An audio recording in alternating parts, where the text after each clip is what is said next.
Hello बच्चों, आइए प्रश्न को देखते हैं। तीन सिक्कों को एक बार उछाला जाता है। मान लीजिए कि घटना तीन चित दिखना को ए से, घटना दो चित और एक पट दिखना को बी से, तथा घटना तीन पट दिखना को सी से, तथा घटना पहले सिक्के पर चित दिखना को डी से निरूपित किया गया है। बताइए कि इनमें से कौन सी घटनाएं मिश्र है। प्रश्न को हल करने से पहले इसकी मुख्य अवधारणा के बारे में चर्चा कर लेते हैं। मुख्य अवधारणा, अब देखो सबसे पहली चीज, किसी भी सिक्के को n बार उछाला जाता है। यहाँ पे लिख देते हैं, किसी सिक्के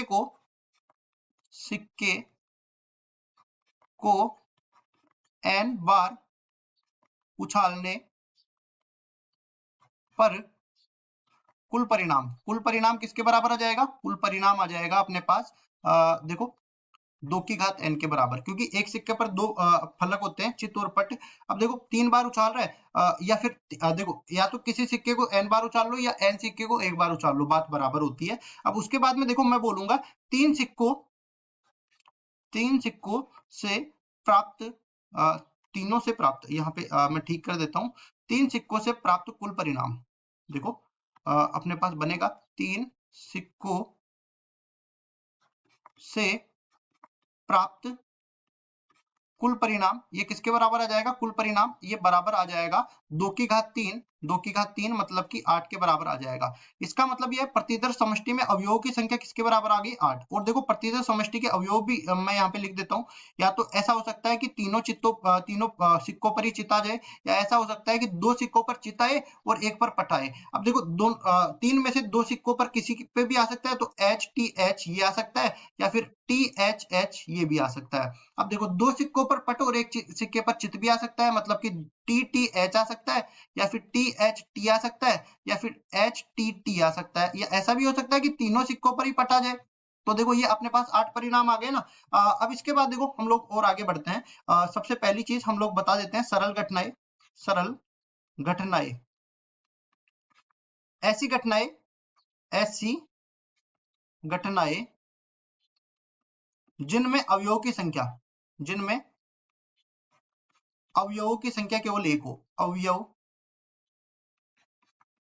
की संख्या एक हो, ठीक है। और फिर मिश्र घटनाएं आ जाती है। मिश्र घटनाएं, इसको भी हम लोग परिभाषित कर देते हैं। देखो ऐसी घटनाएं जिसमें अवयवों की संख्या एक से ज्यादा हो, ऐसी घटनाएं जिनमें अवयवों की संख्या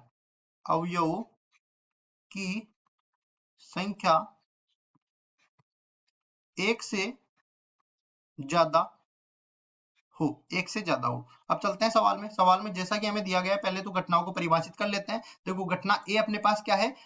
घटना ए है तीन चित्त दिखना। देखो ये बोला गया है कि मान लीजिए घटना तीन चित्त दिखना को ए से, तो तीन चित्त कब दिखेगा? जब अपने पास एच एच एच आएगा। तो सबसे पहली चीज ए को मैं परिभाषित करूंगा यहाँ पे एच एच एच से, ठीक है, एच एच एच से। तो यहाँ पे ए में अवयवों की संख्या कितनी हो जाएगी? एक के बराबर। इसके बाद बी घटना आएगी, तो बी घटना में अवयवों की संख्या कितनी हो जाएगी? देखो यहाँ से दो चित्त और एक पट दिखना, दो चित्त और एक पट दिखना, मतलब ये तीन परिणाम इसमें आ जाएंगे। तो लिख देते हैं एच एच टी एच और टी एच एच, ये आगे। अब इसमें अवयवों की संख्या भी देख लेते हैं, एन बी किसके बराबर है? 3 के बराबर है। अब देखो सी समुच्चय किसके बराबर आ जाएगा? सी घटना को परिभाषित कर लेते हैं पहले तो, तीन पट दिखना, ठीक है, तीन पट दिखना मतलब टी टी और टी, ये बन गया। अब इसमें अवयवों की संख्या भी देख लेते हैं, एन सी बराबर आ जाएगा 1 के बराबर। अब डी घटना को भी परिभाषित कर लेते हैं। डी घटना में बोला गया है कि पहले सिक्के पर चित्त दिखना, यहाँ पे ऐसा ही है, पहले सिक्के पर चित्त दिखना। तो पहले सिक्के पर चित्त कहाँ दिख रहा है? 1 2 3, और कहाँ दिख रहा है?